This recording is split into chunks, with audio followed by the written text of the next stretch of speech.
नमस्कार विद्यार्थी मित्रांनो, मी ईश्वरी हडकर टीचर चॅनलवर परत एकदा आपलं मनापासून स्वागत करते।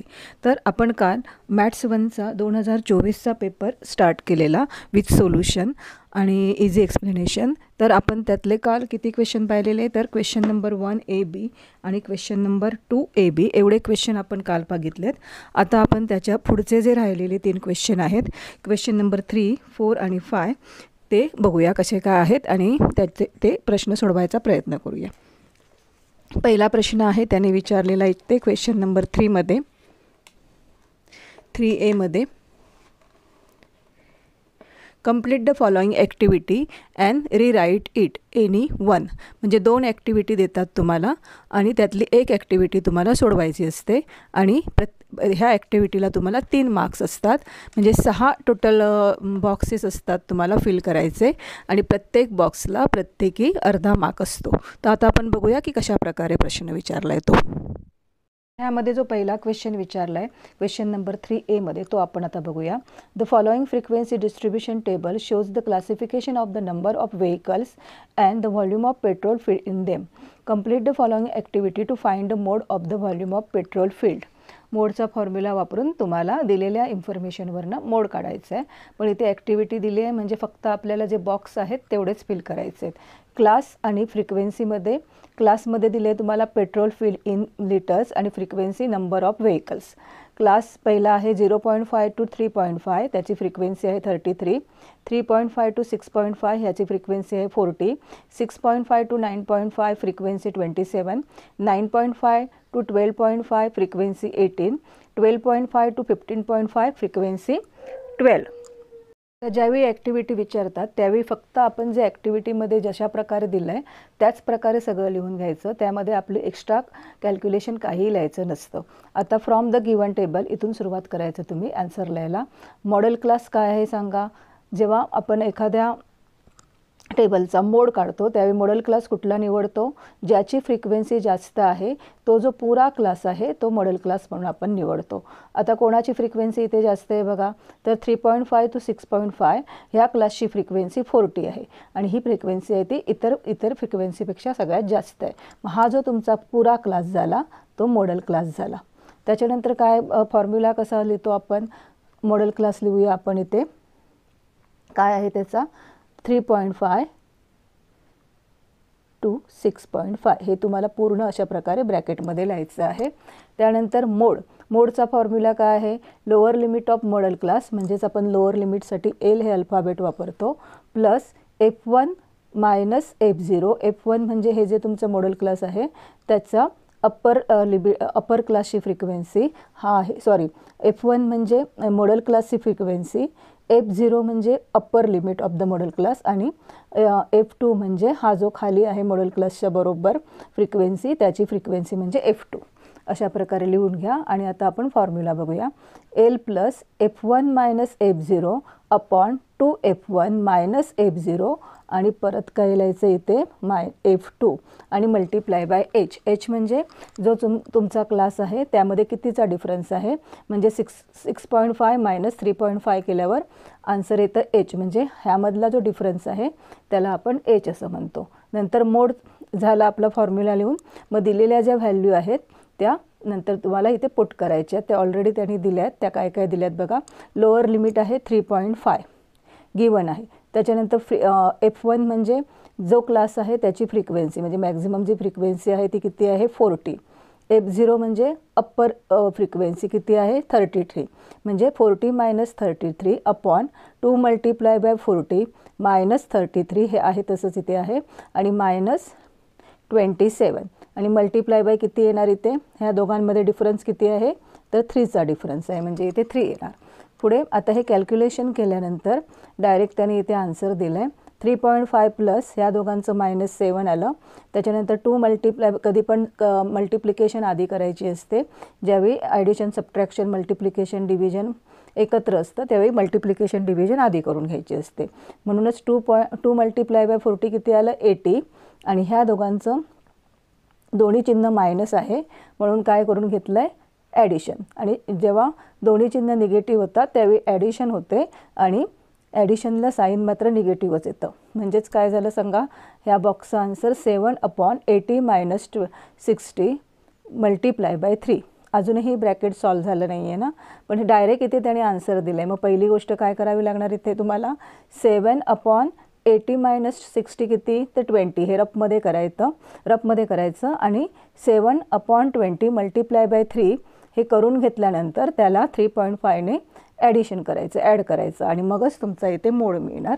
आणि मग जी काय मोडची व्हॅल्यू येईल ती येते, मोडची व्हॅल्यू येते 4.55. ती इथे लिहिली आणि तेच त्यांनी परत इथे विचारलं आहे, the mode of the volume of petrol is, हे जे आन्सर आहे ते परत लिहायचं येते 4.55. सर आता आन्सर शीटमध्ये कशा प्रकारे लिहायचं आहे ते मी इथे दाखवलं आहे.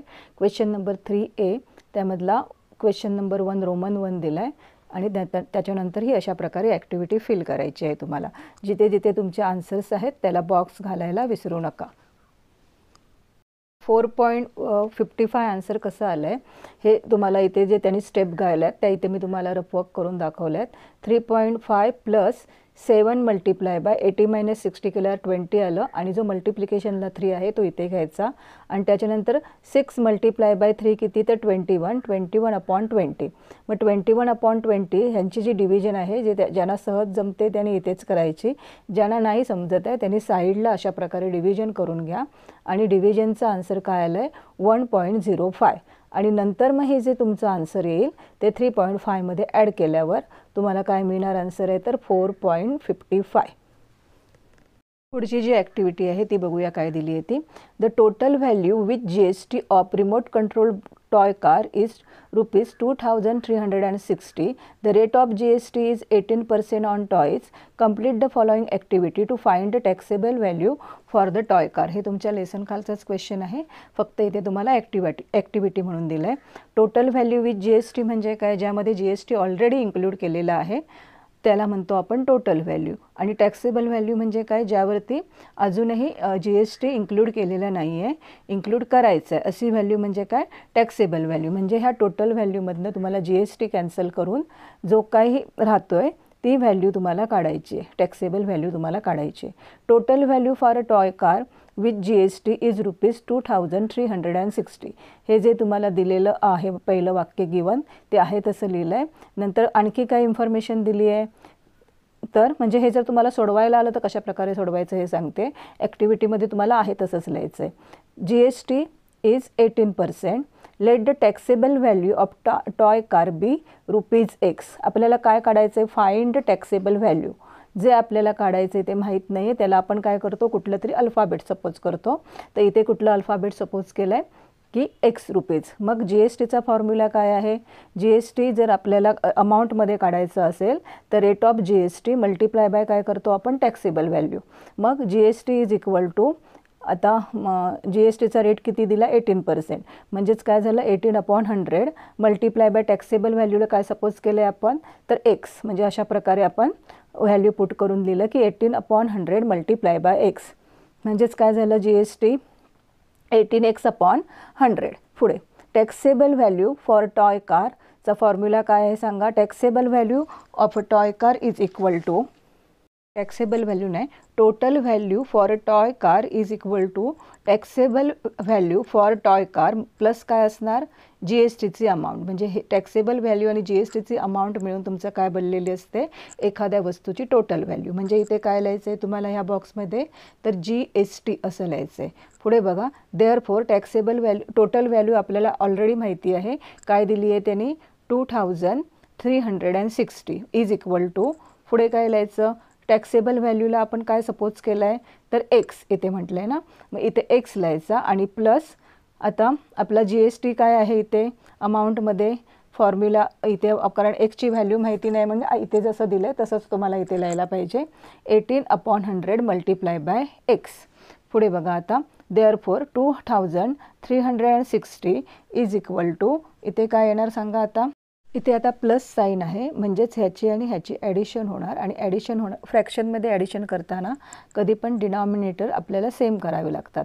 मग आता इथे डिनॉमिनेटर 100 आहे, मग इथे आपल्याला व्हॅल्यू काय मिळाली x. मग ह्याचा पण डिनॉमिनेटर 100 व्हायला आपल्याला ह्या बाजूला 100ने मल्टिप्लाय करून घ्यायला हवं. म्हणजेच काय लिहायला लागणार आपल्याला इथे मी रफमध्ये सोडून दाखवले ते बघा, म्हणजे तुमच्या लक्षात येईल. तर दिलेले व्हॅल्यू कशी आहे x + 18x अपॉन 100. मग ह्याच्या दोन्ही बाजूला ज्यावेळी आपण 100ने मल्टिप्लाय करतो त्यावेळी काय होणार इथे 100x + 18x अपॉन 100.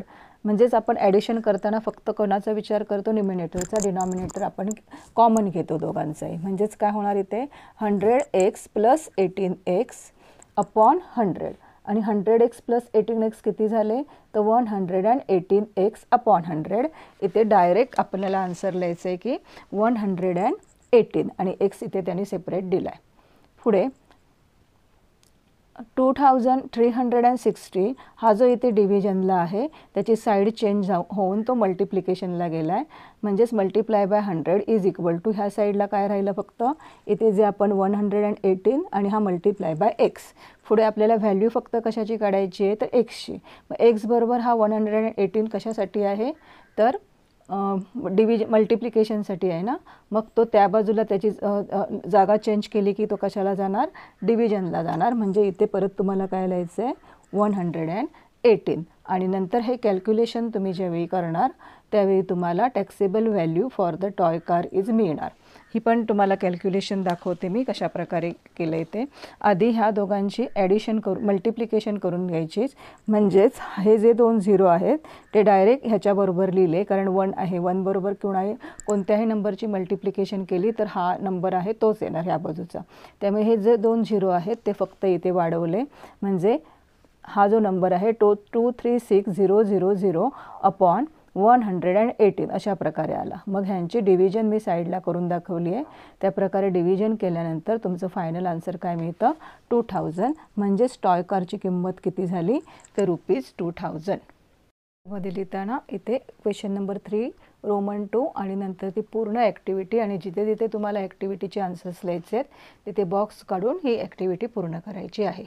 क्वेश्चन आहे question number 3B. Solve the following sub questions any 2. तुम्हाला दिलेत एकूण 4 क्वेश्चन. त्यापैकी कुठलेही 2 क्वेश्चन्स तुम्हाला एक्झामला सोडवायचे आहेत. प्रत्येक प्रश्नाला 3 मार्क्स आहेत. पहिला प्रश्न काय आहे बघूया. Solve the following quadratic equation by formula method. Equation दिलंय 3m² - m - 10 is equal to 0.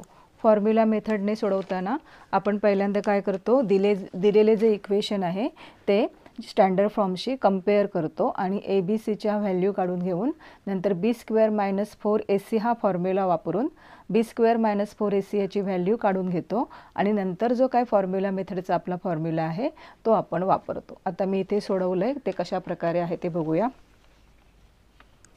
Question number B 3 मधला B नंतर त्यातलं पहिला क्वेश्चन. गिवन इक्वेशन आहे 3m² - m - 10 is equal to 0. Comparing with standard form. Standard form काय आहे आपला quadratic इक्वेशनचा ax² + bx + c is equal to 0. Here a is equal to किती आहे एचा कोएफिशियंट किती आहे म्हणजेच पहिल्या टर्मचा कोएफिशियंट किती आहे ते 3. b इज इक्वल टू इथे कुठलाच नंबर नाही म्हणजे काय आहे हा 1 आहे -1 and c is equal to -10. अशा प्रकारे ABCच्या व्हॅल्यू लिहूया. आता discriminant is equal to b² - 4ac. म्हणजेच b कुठे आहे आपला हा बघा इकडे b आहे त्याचा स्क्वेअर म्हणजे -1² - 4 a ची व्हॅल्यू आहे 3 आणि मल्टिप्लाय बाय c ची व्हॅल्यू आहे -10. म्हणजेच ह्याचं 1चा स्क्वेअर 1 त्याच्यानंतर 4 मल्टिप्लाय बाय 3 12 आले आणि हा निगेटिव्ह साईन आहे ते दिलं आणि मग मल्टिप्लाय बाय परत किती करायचे आहेत त्याला तर -10. 12 आणि -10 यांची -12 आणि -10 यांची मल्टिप्लिकेशन केली किती येते तर +1 120. अशा प्रकारे मग 1 + 120 किती येतं आपला आन्सर 121. म्हणजेच b² - 4ac ह्याची व्हॅल्यू किती आली आहे 121. त्याच्यानंतर लिहायचं आहे आपल्याला by using formula method. Formula काय आहे आपला, इथे आता m हे व्हेरिएबल दिले म्हणून m वापरला आपण. m = -b positive negative √b² - 4ac upon 2a. Therefore m = ज्या प्रत्येकाच्या व्हॅल्यू आहेत ते इथे आपण घालूया. b आपला ऑलरेडी निगेटिव्ह आहे त्यामुळे तो ब्रॅकेटमध्ये घाला. जेव्हा निगेटिव्ह असतो तेव्हा लक्षात ठेवा, नाही ते तुम्ही हे निगेटिव्ह साईन घेऊन ह्याचं निगेटिव्ह साईन घ्यायला विसरता. त्यामुळे हा निगेटिव्ह साईडला ठेवला आणि b आपला ऑलरेडी निगेटिव्ह आहे त्यामुळे negative in the bracket -1 ± b² - 4ac किती काढलं आहे आपण वरती 121 ± √121 अपॉन 2 × a किती आहे आपला तर 3. पुढे m = मायनस मल्टिप्लिकेशन काय होते तर प्लस. m = 1 निगेटिव्ह पॉझिटिव्ह 121चा स्क्वेअर रूट किती आहे तर 11 अपॉन 2 × 3 किती तर 6. पुढे आता मायनस प्लस आहे म्हणजे आपण ते सेपरेट करूया. m = m + 11 अपॉन 6 और m = m - 11 अपॉन 6. पुढे बघा m = 1 + 11 किती तर 12 अपॉन 6 और m = 1 - 11 म्हणजेच 11 मधनं 1 मायनस करायला आन्सर 10 येतं आणि ह्याचं साईन मोठा आहे म्हणून इथे निगेटिव्ह साईन घ्यायचं. -10 अपॉन 6. आता 12 आणि 6 हे दोन्ही 2ला डिव्हिजिबल आहेत. मग 2ने डिवाइड केल्यावर 6 × 1 = 6 किंवा 6ने डायरेक्ट घातलं तरी चालतं. 6 × 1 = 6 आणि 6 × 2 = 12. मग ह्याचं आन्सर आलं 2 आणि इथे 2ने डिवाइड केल्यावर 2 × 3 = 6 आणि 2 × 5 = 10 म्हणजे -5 अपॉन 3. अशा प्रकारे आपल्याला 2 क्वाड्रॅटिक इक्वेशनचे रूट्स मिळाले. मग फायनल आन्सर कसं लिहायचं आहे, the roots of the quadratic equations are m = 2 and m = -5 upon 3. पुढचा क्वेश्चन आहे solve the following simultaneous equation using Cramer rules. 3x - 4y = 10 हे पहिलं इक्वेशन. सर्वप्रथम आपण जी दिलेली इक्वेशन्स आहेत ती लिहून घ्यायची. Given equation 3x - 4y = 10 equation number 1. 4x + 3y = 5 equation number 2. आता इथे मग वरती बघा मी हे रफ वर्क म्हणून तुम्हाला समजण्यासाठी म्हणून लिहून ठेवलं आहे. हे काय तुम्हाला एक्झामला लिहायचे नाही आहे. पहिली जी टर्म आहे त्याच्यावरती a, दुसऱ्या टर्मवरती b आणि तिसऱ्या टर्मवरती c असं लिहिलं आहे मी. कारण तुम्हाला जेव्हा क्रेमर मेथड वापरायची असते त्यावेळी तुम्हाला d, dx आणि dy ह्याच्या व्हॅल्यू काढायच्या असतात. तर त्याचे फॉर्म्युला लक्षात राहण्यासाठी म्हणून मी इथे हे लिहून ठेवलं आहे. d नेहमी d आपल्याला ab लक्षात ठेवा. d साठी ab, dx साठी bc आणि dy साठी ac म्हणजेच ab cb ac हा एक फॉर्मॅट लक्षात ठेवा. ab cb ac म्हणजेच आणि तो पण अशाच क्रमाने लक्षात ठेवा. ab म्हणजे d साठी वापरणार आहोत क्ल्यू आपण जो घेतला आहे तो. dx आहे म्हणजे cb हा dx साठी वापरणार आहोत आणि ac हा dy साठी वापरणार आहोत. तर कशा प्रकारे काय वापरायचं आहे ते आता बघूया. d = काय सांगितलं आहे मी, दोन्ही टर्मचे a आणि b एकाखाली एक हवेत. मग पहिले जी टर्म आहे पहिलं इक्वेशन आणि दुसरं इक्वेशन आहे त्यांच्या पहिल्या टर्म काय आहेत बघा 3x आणि 4x. मग 3xचा कोएफिशियंट काय आहे 3 आणि 4xचा कोएफिशियंट काय आहे 4. मग एचे दोन्ही कोएफिशियंट एकाखाली एक लिहून घ्यायचे आणि नंतर इथे b -4 चिन्ह आहे तेच घ्यायचे. -4 आणि 3 असे कोएफिशियंट लिहून घेतले की मग त्यांचं क्रॉस मल्टिप्लिकेशन करायचं असतं. म्हणजेच 3 × 3 मध्ये मायनस साईन येणार -4 × 4. आता इथे 2 पेअर बनवल्यात कारण आधी मल्टिप्लिकेशन करायची असते आणि मग डिव्हिजन. 3 × 3 9 -4 × 4 आन्सर -16 येत आहे म्हणून ते मी आधी ब्रॅकेटमध्ये टाकलं आहे. म्हणजेच 9 मायनस मायनस प्लस होणार. 9 + 16 = d ची व्हॅल्यू किती आली तर 25. आता dx कसा काढायचा तो बघूया.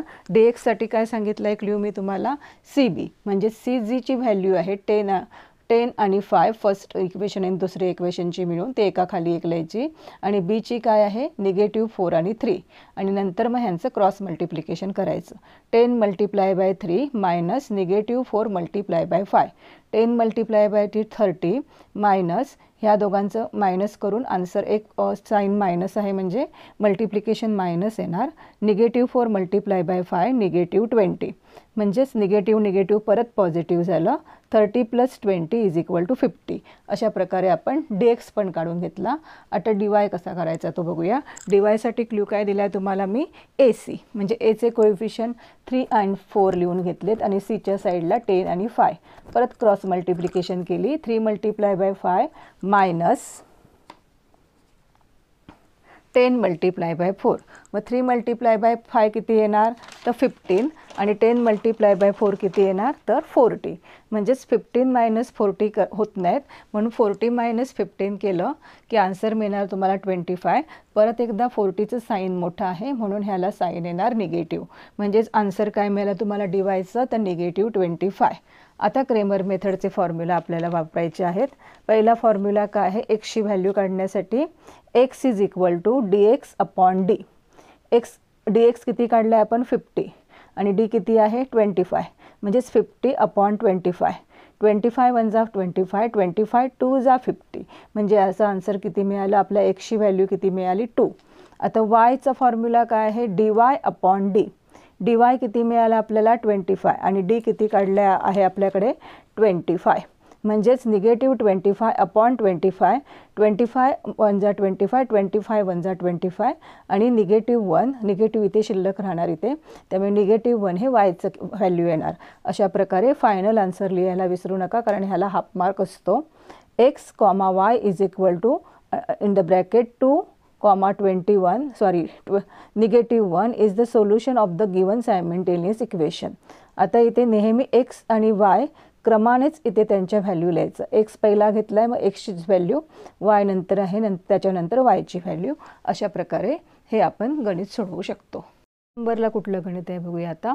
50 shares of face value of ₹10 were purchased for market value of ₹25. Company declared 30% dividend on the share. Then find a sum invested, b dividend received and c rate of the return. म्हणजे 3 questions आहेत म्हणजे प्रत्येक question सोडवल्यावर इथे तुम्हाला 1 mark मिळणार. Given काय आहे बघा तर FV म्हणजेच तुम्हाला फेस व्हॅल्यू दिली आहे ₹10. MV म्हणजे मार्केट व्हॅल्यू आताची जी व्हॅल्यू आहे शेअरची ती किती आहे ₹25 आणि नंबर ऑफ शेअर्स किती शेअर्स आहेत एखाद्याला घ्यायचे किंवा घेतलेले तर शेअर्स 50. ऑफ डिव्हिडंड किती दिला आहे आपल्याला तर 30%. मग त्यातला पहिला प्रश्न काय विचारला आहे आपल्याला सम इन्व्हेस्टेड. सम इन्व्हेस्टेडचा फॉर्म्युला काय हवा तर तुम्ही सुरुवातीला इथे फॉर्म्युला लिहू शकता. Sum invested = number of shares × MV. इथे मार्केट व्हॅल्यूज घ्यायची आणि आपण डिव्हिडंड काढताना फेस व्हॅल्यू घेतो. मात्र सम इन्व्हेस्टेड आपण जेव्हा शेअर विकत घेतो तेव्हा ते मार्केट व्हॅल्यूनेच विकत घेतो म्हणजे 50 शेअर्स × त्याची जी आता मार्केट व्हॅल्यू आहे ती म्हणजेच 50 × 25 ह्याचं कॅल्क्युलेशन केल्यावर आपल्याला आन्सर मिळतं ₹1250 एवढी ह्या 50 शेअर्ससाठी सम इन्व्हेस्ट झाली आहे म्हणूनच सम इन्व्हेस्टेड आहे ती आपण खाली लिहिली. हा 1 गुणाचा प्रश्न संपला. आता दुसरा प्रश्न काय विचारला आहे त्यांनी dividend received. Dividend on 1 share काढायचा आधी आपल्याला 50 शेअरवरचा काढायचा आहे पण त्याच्या आधी एका शेअरवर किती डिव्हिडंड मिळाला आहे तो बघूया. डिव्हिडंड ऑन 1 शेअर फॉर्म्युला बघा rate of dividend upon 100 × face value.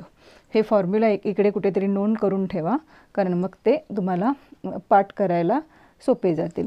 Dividend dividend on 1 share rate of dividend upon 100 × face value.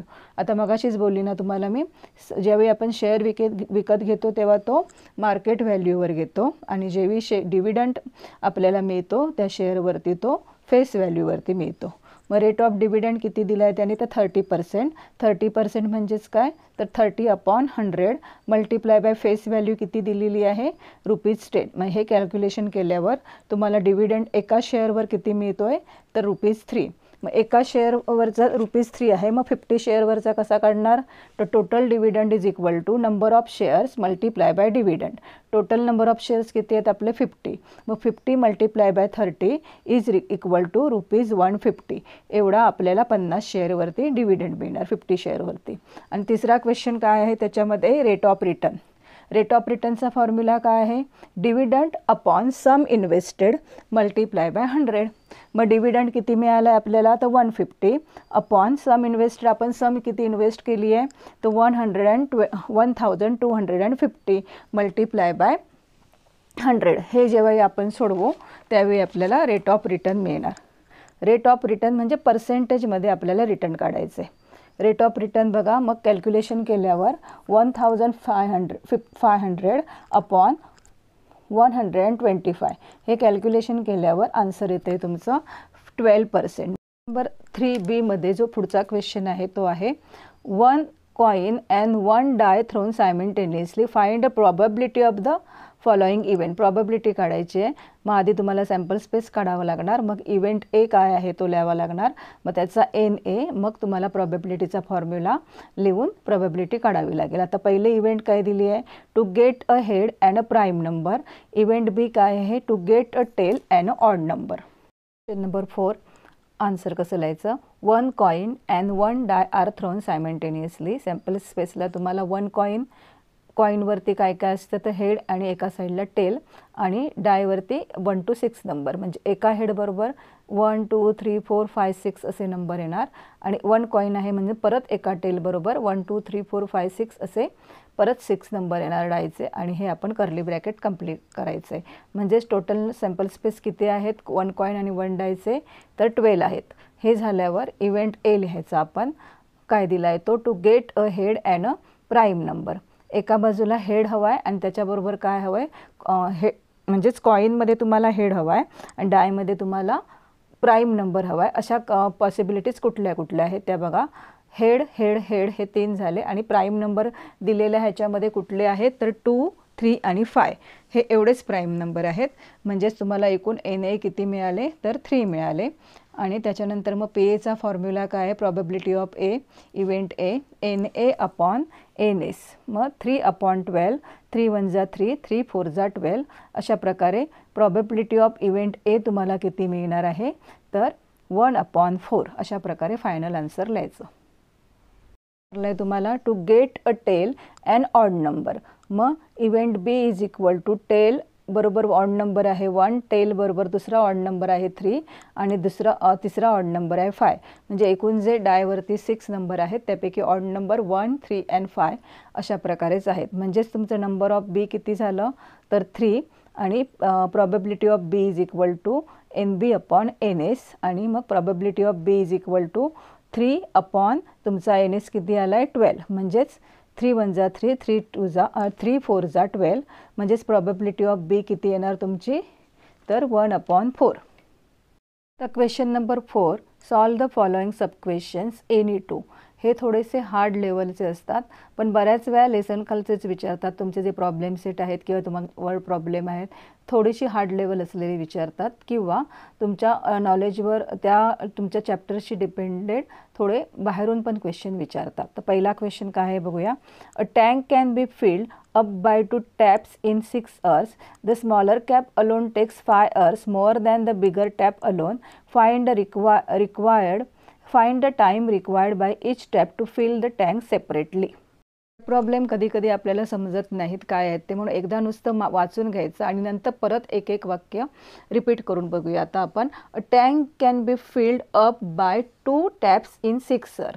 म्हणजे एक जो टँक आहे तो जर 2 टॅप्स एकत्र चालवले, 2 नळ एकत्र चालवले, तर ते टँक पूर्ण भरायला किती तास लागत आहेत? तर 6 तास लागत आहेत. The smaller tap alone takes 5 hours. म्हणजे जर नुसता स्मॉलर टॅपच चालवला तर त्याला 5 तास लागत आहेत. आणि more than the smaller tap alone takes 5 hours more than the bigger taps alone. म्हणजेच दोन्ही सेपरेट जर आपण चालवले, म्हणजे स्मॉलर टॅप वेगळा आणि बिगर टॅप वेगळा, द स्मॉलर टॅप जो आहे त्याला पूर्ण टँक भरायला जो बिगर टॅप आहे त्याच्यापेक्षा 5 तास एक्स्ट्रा लागतात अशी इन्फॉर्मेशन आहे. नंतर find time required by the each tap to fill the tank separately.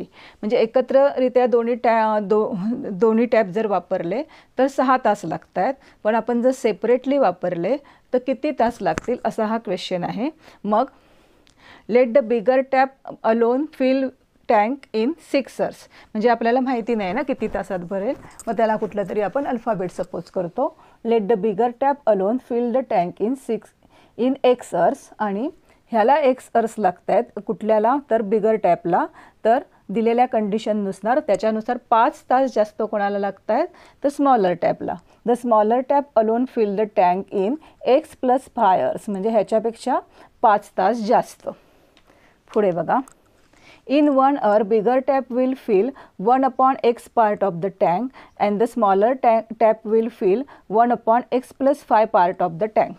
आता हे 6 तासामधलं झालं ना. मग एका तासामध्ये किती भरू शकतं ते अलोन जर वापरलं तर 1/x म्हणजे जो काय तुमचा बिगर टॅप आहे त्याचा एक पार्ट म्हणजेच 1/x आणि स्मॉलर पार्ट भाग जो टॅप आहे त्याचा एक पार्ट म्हणजेच 1/x + 5. पुढे दोन्ही टॅप जर एकत्र चालवले तर मग काय होणार, त्यांची ॲडिशन होणार. आणि दोन्ही टॅप एकत्र चालवले तर किती वेळात टँक भरतोय तर 6 hourमध्ये. मग कशा प्रकारे लिहू शकतो आपण, both the taps together will fill 1/x + 1/x + 5 part of the tank. The tank is fill up by two taps in 6 hours. Therefore, both the taps together fill 1/6 part of the tank in 1 hour. 6 तासामध्ये भरते ना ते पूर्ण. दोन्ही tap एकत्र केले तर आपण आता एका तासाचं काढतोय म्हणजे त्याचा एक पार्ट घेतला आपण 6 hourचा तर तो किती होतो 1/6. आणि आता आपल्याला हे इक्वेशन मिळालं.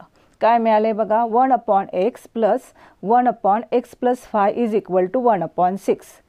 इथपर्यंत इक्वेशन मिळवायला आपण ही जी काही इन्फॉर्मेशन दिलेली तेच इन्फॉर्मेशन वाचून आपण इथपर्यंत पोहोचलो आहे. पण अजूनपर्यंत आपल्याला कुठलं इक्वेशन मिळतं आहे का सोडवायला, क्वाड्रॅटिक लिनियर कुठल्याही प्रकारचं नाही ना. म्हणजे अजूनही पुढे ही क्रिया आपल्याला करायची आहे. मग आता ज्यावेळी काय सांगितलं आहे तुम्हाला, ज्यावेळी डिनॉमिनेटर सेपरेट असतात आणि ॲडिशन आणि सबट्रॅक्शन असते त्यावेळी पहिले डिनॉमिनेटर सेम करून घ्यावे लागतात.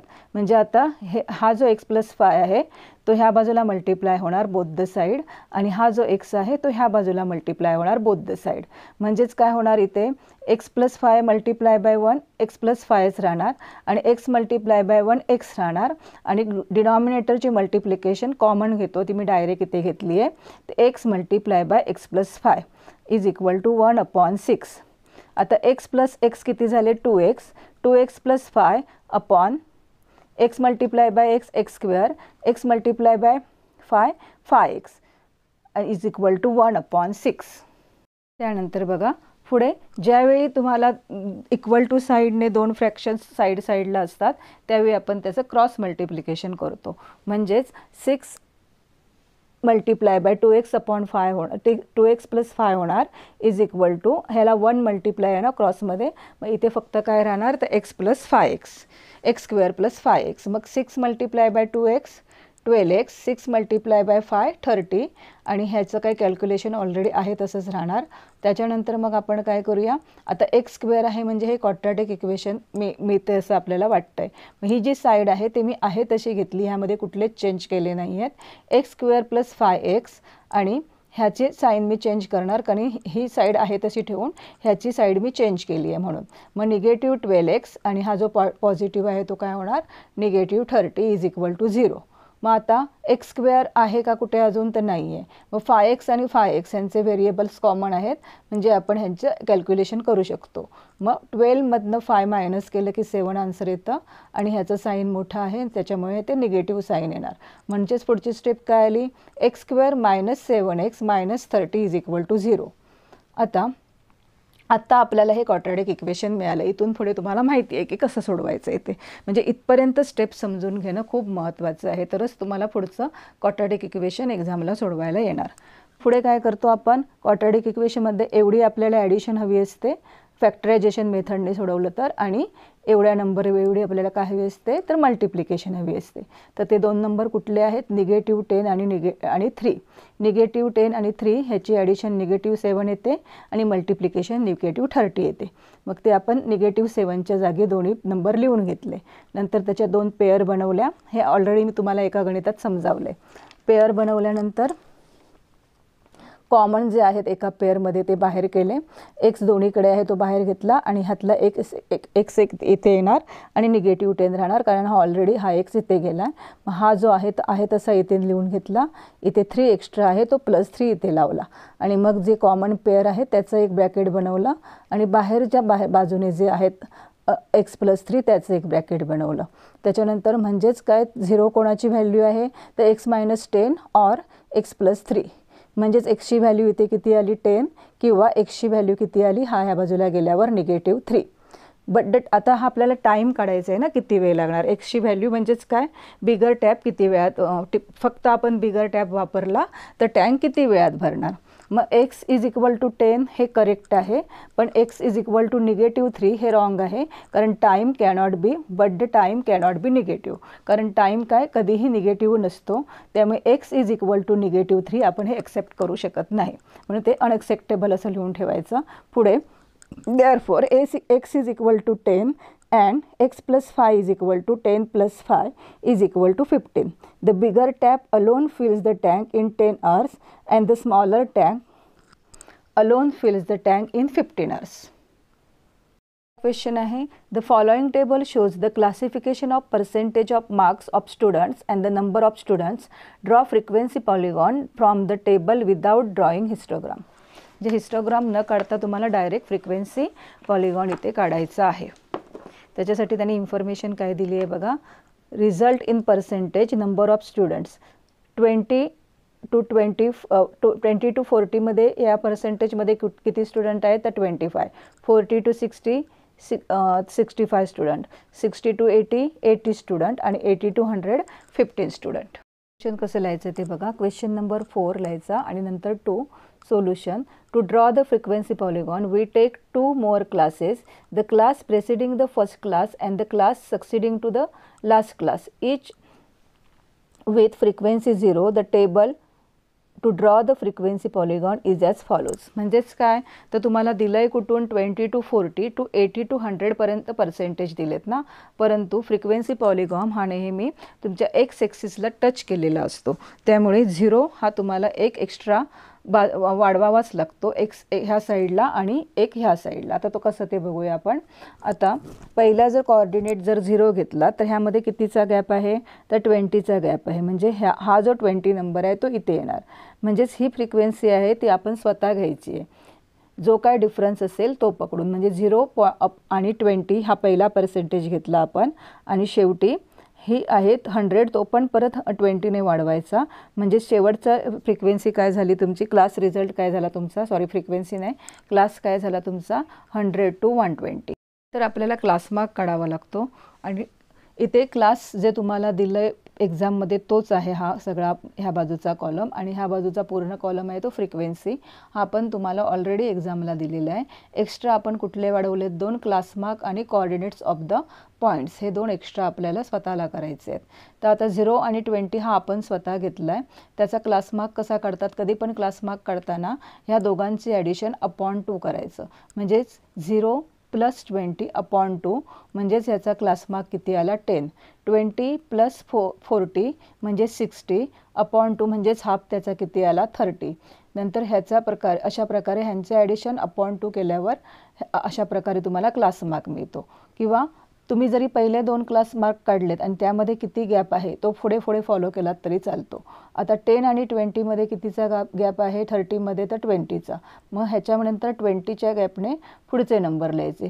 30 नंतर 20च्या गॅपने कुठला नंबर येतो 50. 50 नंतर 20च्या गॅपने 70. 70 नंतर 90. 90 नंतर 110. म्हणजेच पहिले 2 क्लास मार्क काढले की तुम्ही हे कॅल्क्युलेशन न करता डायरेक्ट गॅप कितीचा आहे ते बघून पण क्लास मार्क काढू शकता. आता पहिली फ्रिक्वेन्सी आपण स्वतः घेतलं आहे त्यामुळे ती दिलेलीच नाही आहे. ह्याच्यामध्ये विद्यार्थीच नाही आहेत त्यामुळे त्याची फ्रिक्वेन्सी किती आहे 0. इतर सगळी फ्रिक्वेन्सी जी तुम्हाला दिली आहे तसं लिहायची. परत हा पण आपण स्वतःहून घेतला आहे म्हणजे याची फ्रिक्वेन्सी पण किती आली 0. आता ह्याच्यानंतर मग क्लास आणि जी तुमची फ्रिक्वेन्सी आहे त्यांचे कोऑर्डिनेट्स पॉईंट लिहून त्याप्रमाणे आपल्याला नंतर काय करायचं आहे त्याचा एक पॉलिगॉन तयार करायचा आहे ग्राफ. आता हा ग्राफ कसा काढायचा तो बघूया. खाली येणार तुमचा सगळा क्लास मार्क जो आहे तो मग तो 10 पासून 110 पर्यंत आहे.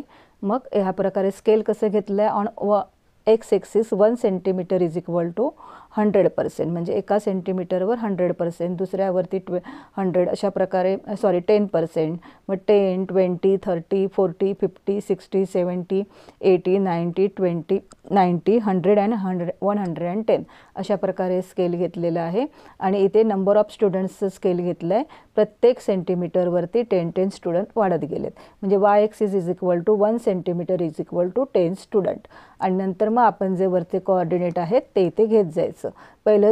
पहिला किती आहे बघा 0 to 20 मध्ये 10 एक्सवरती 10 आणि वायवरती 0 म्हणजे हा जो पॉईंट आहे तो फक्त एक्सवरतीच 10वर राहणार, वायवरती नाहीच आहे तो कोऑर्डिनेट म्हणजे तो इथेच येणार म्हणजे इथे 10,0 असं लिहायचं. दुसरा कोऑर्डिनेट किती आहे तुमचा 30, 25 म्हणजे इथे 30 येणार एक्सवरती आणि एक्सवरनं पुढे सरळ 25 पर्यंत जायचं आणि इथे आहे तुमचा 25 हा वायचा कोऑर्डिनेट. नंतर काय आहे 50 एक्सवरनं 50 पर्यंत जायचं आणि 50 वरून किती आहे वायवरती 65 पर्यंत म्हणजे 70 आणि 60च्या मध्ये हा झाला तुमचा तिसरा कोऑर्डिनेट. नंतर 70 आणि 80 म्हणजे एक्सवरनं 70 आणि वायवरनं 80 आणि मग 90 आणि 15 आणि शेवटचा आहे 110 आणि एक्सवरती वायवरती 0 अशा प्रकारे हे आपले कोऑर्डिनेट घेतले सगळे की ते एका रुलरने पट्टीने तुम्ही ते जॉईन करून घ्यायचे. अशा प्रकारे हा तुमचा पॉलिगॉन तयार होणार, फ्रिक्वेन्सी पॉलिगॉन तयार होणार.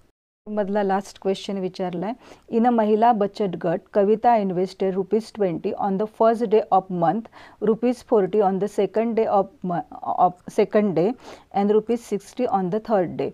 If she saves like this, then what would be her total saving in the month of February 2020? आता हा जो क्वेश्चन आहे तो अरिथमेटिक प्रोग्रेशनशी रिलेटेड आहे कारण तुम्हाला एक सिक्वेन्स दिलेला इथे दिसतोय. मग आता इथे जेव्हा अशा प्रकारे प्रश्न असतो ना इयरच्या संदर्भात तेव्हा इयर बघायचं पहिली गोष्ट म्हणजे लीप इयर आहे की कॉमन इयर आहे. लीप इयर कसं ओळखायचं, शेवटचे जे 2 डिजिट्स आहेत ते 4ला डिव्हिजिबल असतील तर ते लीप इयर असतं. म्हणजेच 20 आहे शेवटी म्हणजेच हा 4ला डिव्हिजिबल आहे कारण 4 5 20 म्हणजेच काय असतात लीप इयर आहे म्हणजे एकतर तुमचं फेब्रुवारीमध्ये एक डे वाढतो 29 होतो आणि दुसरं म्हणजे टोटल डेज जे आहेत इयरचे ते 365च्या ऐवजी 366 होतात. आता हा प्रश्न कशा सोडवायचा तो बघूया आपण. कॅल्क्युलेशन इझी आहे म्हणून मी हे तुम्हाला सोडवत दाखवत बसली नाही आहे, इथे डायरेक्ट तुम्हाला दाखवते. Solution investment by Kavita on the first day of the month is ₹20, on the second day 40, on the third day 60 so on. म्हणजे आपल्याला दिलेलं आहे गिवन आहे तेच आपण इथे लिहिलं आहे. दिस सिक्वेन्स इज कॉमन डिफरन्स. किती आहे ह्या सिक्वेन्सचा कॉमन डिफरन्स तर 20 म्हणजे प्रत्येक इन्व्हेस्टमेंटमध्ये तिचा ₹20चाच कॉमन डिफरन्स आहे म्हणजे ही काय आहे AP आहे. जेव्हा डिफरन्स कॉन्स्टंट असतो त्यावेळी ती AP आहे आणि AP हे प्रूव्ह केल्यानंतरच आपण अरिथमेटिक प्रोग्रेशनच्या संबंधित आन्सरमध्ये रिलेटेड क्रिया करू शकतो. म्हणजे जर तुम्हाला ऑलरेडी क्वेश्चनमध्ये AP नाही आहे दिलेलं नसेल तर तुम्हाला आधी ती AP आहे प्रूव्ह करावं लागतं आणि नंतरच त्याच्या संदर्भात आपण फॉर्म्युला वापरू शकतो. Here A is equal to 20, पहिली टर्म किती आहे आपली 20 आणि डिफरन्स पण किती आहे 20. 2020 is a leap year. In the month of February 2020 there are 29 days. Therefore आपल्याला फेब्रुवारीचं काढायचं आहे ना म्हणजेच तुमचं एन काय झाला तर 29. मग सम कायचा फॉर्म्युला काय आहे we want to find S29. फेब्रुवारीमध्ये टोटल किती सेविंग केली हे काढायची आहे ना आपल्याला. SN is equal to N/2 in the bracket 2A plus n-1 multiply by d bracket complete. म्हणजे व्हॅल्यू आपल्याला माहिती आहे त्या पुट केल्या आणि आपण सोडवलं. 29/2 2 multiply by 20 plus 29 - 1 multiply by 20. कधी पण स्मॉलर ब्रॅकेट, जेव्हा डबल ब्रॅकेट असेल तेव्हा आधी स्मॉलर ब्रॅकेट आणि मग बिगर ब्रॅकेट सोडवायचं. 29 - 1 28 आणि मग मल्टिप्लिकेशन करायची ह्या दोघांची. ती किती आली तर 560 आणि हा जो 560 आहे तो 40मध्ये ॲड करून घ्यायचा. म्हणजेच आन्सर काय आलं ह्याचं तर 600. मग हे ब्रॅकेट सॉल्व केलं की 29/2 मल्टिप्लाय बाय 600 केले की आन्सर मिळतं तुम्हाला. 2ने ह्याला कॅन्सल केलं 600ला की 300 राहतात आणि 29 मल्टिप्लाय बाय 300 किती येतं आन्सर तर 8700. म्हणजेच फायनल आन्सर काय झालं, total saving by Kavita in the month of 2020 is February 2020 is 8700. Given जी इन्फॉर्मेशन आहे त्यावरून हा क्वेश्चन कसा सोडवायचा तो बघूया. Let the total amount spend on sport be ₹X. आपल्याला किती ते माहिती नाही म्हणून त्याला आपण अल्फाबेट सपोज केलं X. Total amount spend on correspondence to the central angle is 360. सर्कलचा पूर्ण सर्कम्फरन्स 360 असतो. The central angle for football is equal to expenditure on football upon total expenditure multiply by 360. फुटबॉलच का घेतलं आहे कारण त्याचा सेंट्रल अँगल पण माहिती आहे आपल्याला, किती रुपये खर्च केलेत त्याच्यावर ते पण माहिती आहे आणि आपल्याला टोटल सेंट्रल अँगल आहे तो पण माहिती आहे. म्हणजे आपण स्पोर्ट्सचा एक्सपेंडिचर काढू शकतो. ह्याचीच व्हॅल्यू काढली की आपलं काम झालं. मग X is equal to 9000 multiply by 360 upon 45. हे कॅल्क्युलेशन केल्यावर तुम्हाला Xची व्हॅल्यू काय आहे ते मिळणार.